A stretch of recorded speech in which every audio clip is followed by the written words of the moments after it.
that on here, I just left this part out.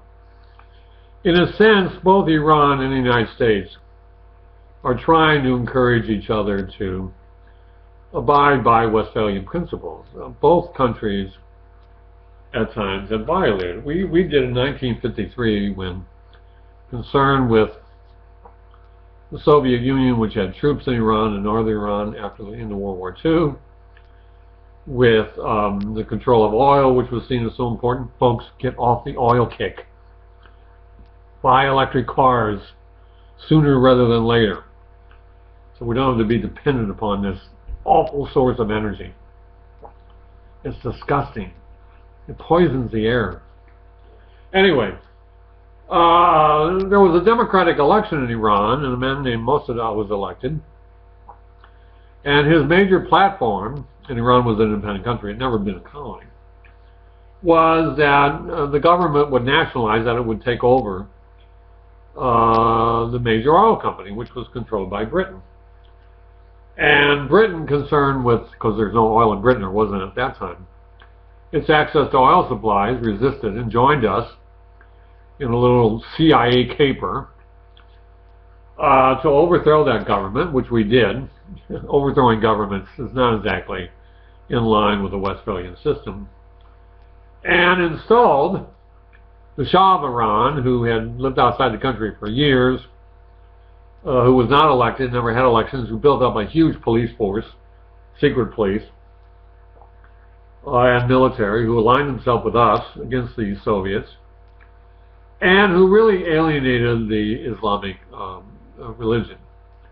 Like Ataturk in Turkey, he tried to really reduce, if not eliminate, the importance of religion in Iranian life, and that just rubbed people the wrong way. Although today Iranians, particularly younger Iranians, are very secular in their activities and dress, etc. And so he stayed in power until 1979, was overthrown. And you had the Ayatollah Khomeini, who had been in exile in the West, take over and took a very anti-American line.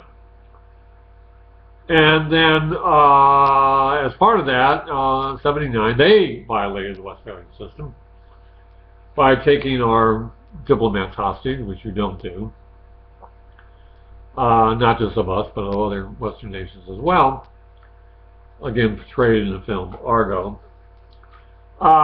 It took a long time to negotiate to get them out, although no one was killed.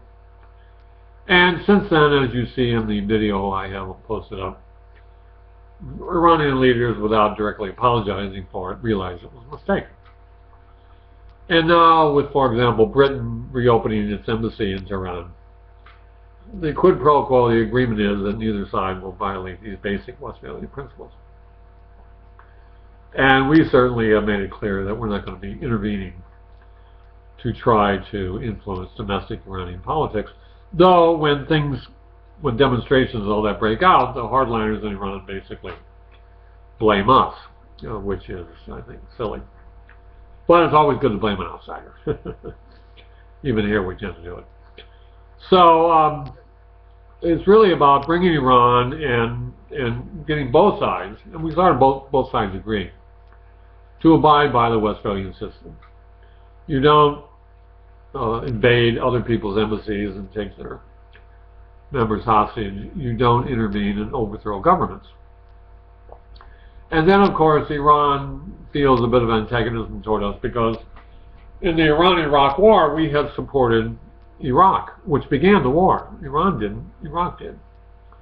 Even though Iraq is much smaller than Iran, they thought they had a military advantage and started the war. An 8-year war, and hundreds of thousands of men killed. Poison gas use. It was awful, and yet we were siding with the guy we would later invade. But remember, in international politics, friend today, enemy tomorrow.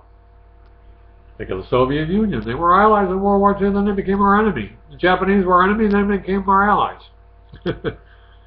So anyway, there's reasons for antagonism on both sides. But to be accurate, Iran has never invaded another country for over 2 centuries.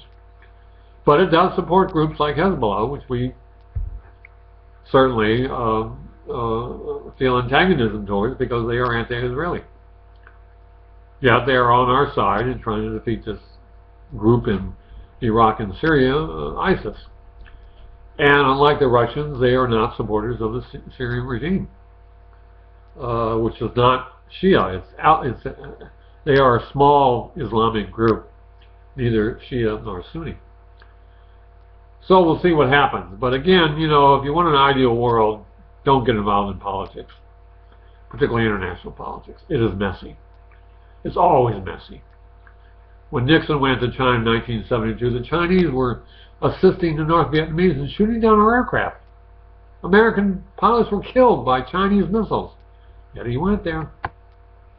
And now we know what's happened. Alright, so you got 2 videos to watch, not 1. Sorry about that.